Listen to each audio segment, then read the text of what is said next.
Okay, let's dive in. Monday, May 5th, 2025. We're hearing about this missile attack, Right. and not where you necessarily expect it. Ben Gurion Airport in Israel. Yeah, that's a big one. Heavily defended, major hub. Totally. So an attack like that, well, it immediately makes you ask some serious questions, about capabilities, vulnerability. Oh, absolutely. It's surprising, really. An attack on a place like that, so well protected, it kind of suggests maybe a shift, in the power dynamics. I hope so. Well, that maybe less conventional methods can actually have a pretty big strategic impact now. Right. Okay, so for this deep dive, we've got some really interesting stuff a listener sent over. Transcripts. Oh, yeah. Yeah, the discussion with Colonel Jacques, Baud, and someone from DialogWorks. Plus, there's some analysis with it, and get this, a thought experiment involving Texas. Texas. Okay, that sounds like quite a mix. Different angles on these complex situations. That's the idea. Our mission here is pretty simple. Just look closely at what these specific sources are saying about Yemen and Israel and Russia and Ukraine. Trying to cut through the noise. Exactly. Cut through the different stories, balance the viewpoints in these sources, and hopefully get a clearer picture of what they're arguing. Which is crucial, right? Given how polarized everything is, how much info is flying around. For sure. So, what are we hitting? First, Yemen-Israel, the Ben Gurion's attack, what it might mean. Okay. Then Russia-Ukraine. The sources talk about paths to ending it, the underlying causes they see. Right. The why. And then we wrap with the Texas thought experiment. Should give us a different way to think about things like sovereignty, minority rights. Sounds good. Let's shove in Yemen and Israel first. Yeah. Yeah. So this Ben Gurion attack, the sources mention this possibility of like a de facto no-fly zone. If airlines get spooked, makes sense. Yeah, that's a huge strategic hit, right? Yeah. Exposes vulnerability. But here's the kicker. The claim is Israel's fancy air defenses, TAD, Arrow. The works, they apparently didn't stop these missiles. From Yemen. From Yemen. Not exactly known for, cutting-edge military tech. Wow.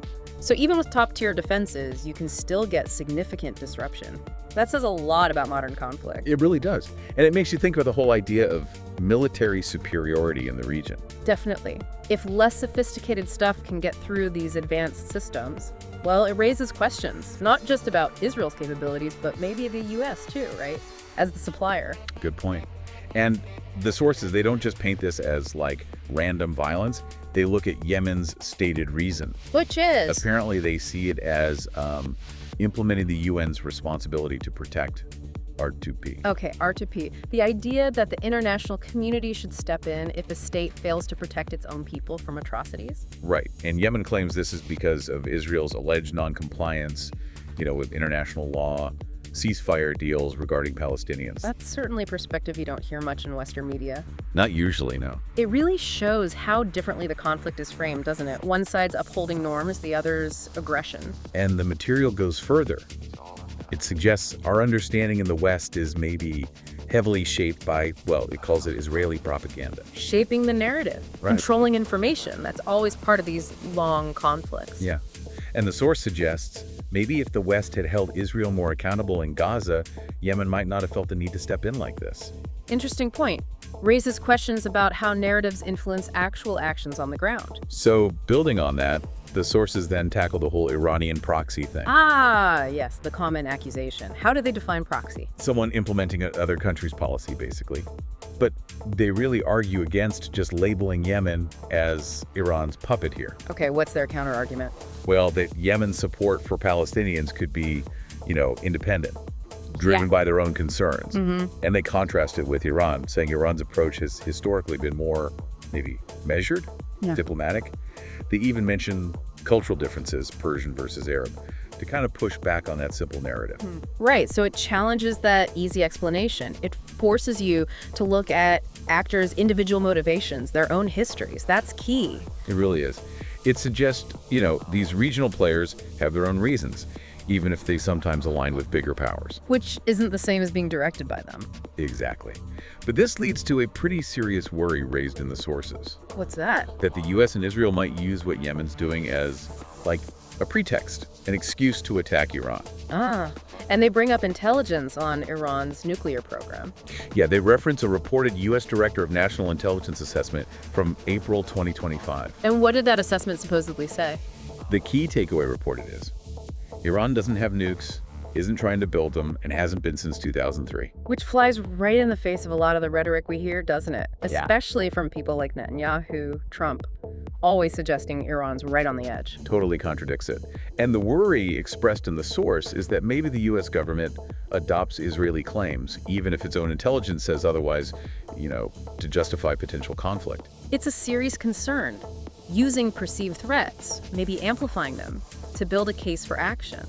They even mention Netanyahu's 2012 UN speech with the cartoon bomb. I remember that. And the fact that later a Mossad leak reportedly contradicted it. The sources use that as an example of, how information can be spun. Right.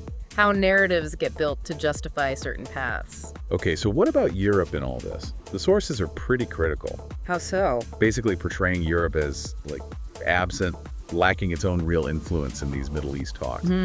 Not really carving out its own position. Seems to be the argument. The U.S. might see disrupting Iran as being in its interest, fine. But Europe, they don't have the same history, like the 79 hostage crisis. So you'd think their perspective might be different. You would. But the sources say they often just seem to follow the U.S. lead. Why? It makes you wonder about that transatlantic relationship, how independent Europe's foreign policy actually is. Yeah, it highlights a possible gap between what Europe's interests might be and what its policies are. And the criticism in the material gets pretty sharp. Oh. Calling the European approach childish, immature, lacking vision, strategy. Wow, that's blunt. It really is. A major indictment.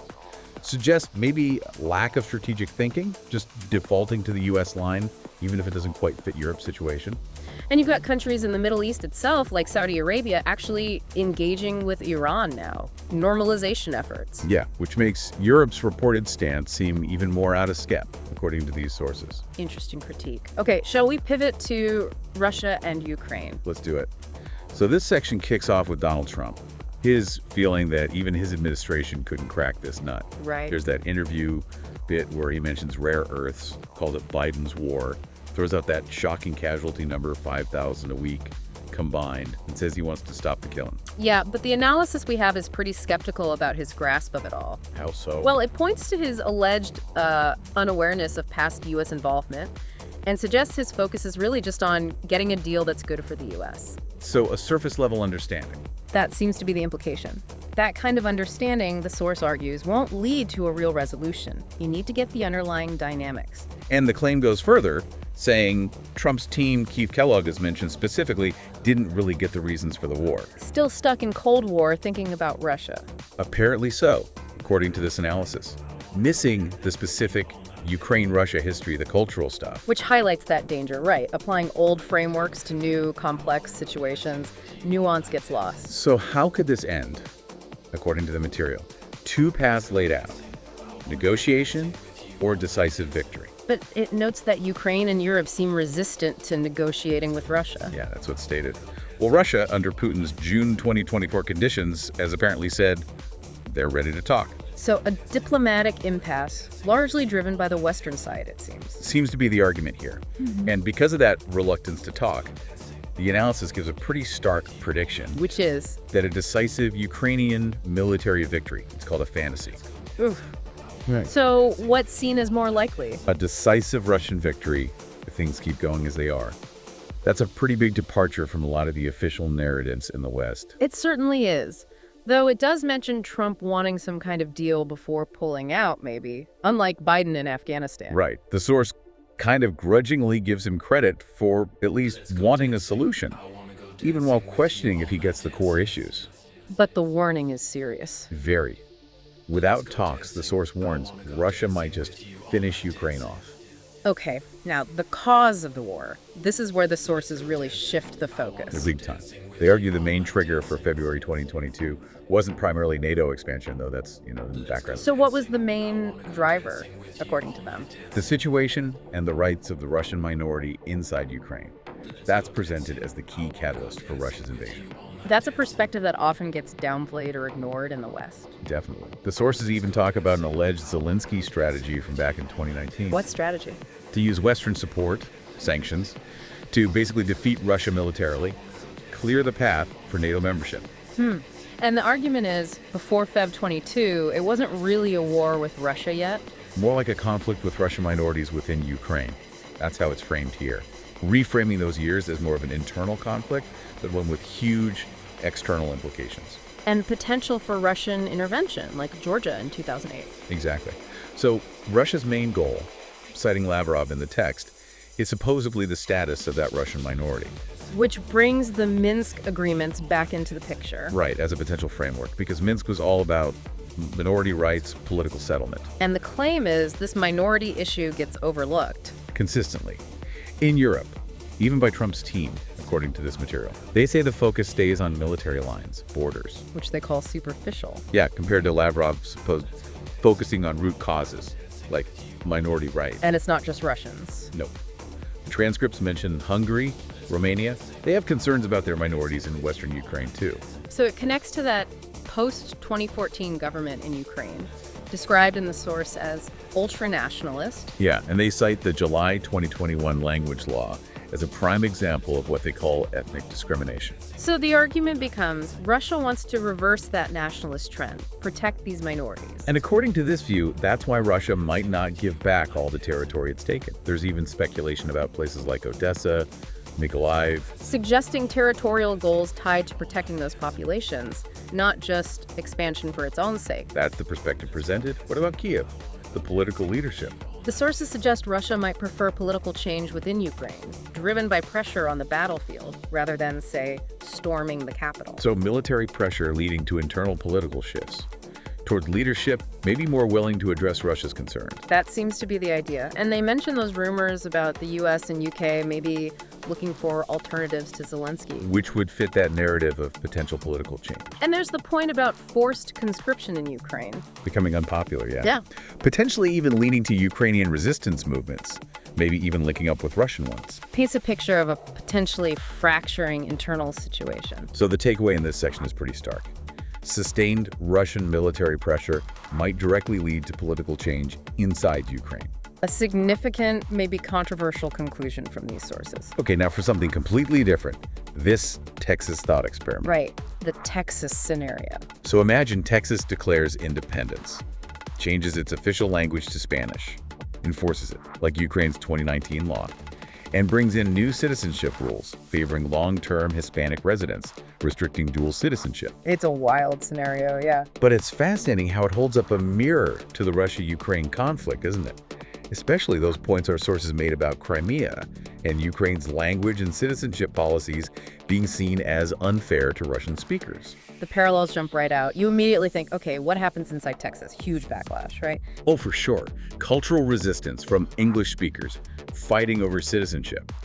It feels very much like the descriptions of Eastern Ukraine. And it makes you ask, what would a reasonable person do in that situation if your language, your identity, felt threatened by state policy? Exactly. It highlights how policies that seem to alienate a whole group can just ignite division. And the U.S. federal government, how would they react? Well, you'd assume they'd declare secession illegal, right? Maybe legal challenges, maybe economic pressure, maybe even military threats. Just like Ukraine's reaction to Crimea, essentially. Pretty much. A central government facing a region breaking away, often with claims of protecting a specific group. Does drawing a hard line, like refusing to accept a language change, actually lead to a just outcome for everyone involved? Or does it just dig the trenches deeper? And internationally, what would happen? I mean, most countries probably wouldn't recognize an independent Texas, much like Crimea's non-recognition. You might get some noise from U.S. adversaries, maybe rhetorical support. Probably. And definite economic isolation, you'd think. Yeah. It shows the geopolitical reality, right? Go it alone, and you face the consequences. So the Texas scenario, even though it's hypothetical, it really mirrors those complex international reactions. Does self-determination always trump established borders and norms? Good question. And the social fallout inside this hypothetical Texas. Right. Imagine the identity crisis for English speakers. People leaving. Maybe resistance movements. Long-term ethnic divisions baked in. It sounds awfully familiar to the dynamics discussed regarding Ukraine. It really does. It makes you think, are policies that effectively create like two tiers of citizens based on language or origin? Do they align with basic ideas of equal justice, like the U.S. Bill of Rights even? That's a really sharp point. The experiment forces you to confront that. Are the sides the U.S. is backing in these real-world conflicts actually upholding the values we claim to champion? Or are we maybe, sometimes, backing policies that could be seen as discriminatory, fueling the very conflict we claim to oppose? It's uncomfortable, but it's what the thought experiment pushes you towards. It really brings home those themes. Alienating minorities sparks division, strategic interests like Crimea, entrenched conflict. And it underscores why understanding all sides, having some empathy, is maybe crucial if you ever want to find a negotiated way out. Precisely. Seeing it in a familiar context helps understand the potential impact elsewhere. Okay, so let's try and wrap this up. Recapping this deep dive into these sources, we've definitely seen some clashing perspectives on Yemen-Israel and Russia-Ukraine. For sure. And a recurring theme, especially on Ukraine, was that focus on minority rights. Presented as a central cause, but one often overlooked in typical Western analysis. Yeah, that came through loud and clear. And it's obvious from the material how bias can just shape narratives everywhere, on all sides. Absolutely. It's a reminder, isn't it? Question the info you get, actively look for different viewpoints. Critical thinking is key. Recognizing there are usually multiple, sometimes competing, legitimate perspectives on these huge global events. So here's a final thought, something for you, the listener, to chew on. That really tricky issue of minority rights within a country. How can those internal policies, language, culture, autonomy, how can they be a source of unity, but also, as we've seen discussed today in different places, a massive flashpoint for conflict, both internal and international? It's a crucial balancing act, isn't it? National unity versus the rights and identities of all the diverse groups within a state. Definitely something to mull over. Keep digging, keep questioning, keep looking through different lenses. Thanks for joining us for this deep dive.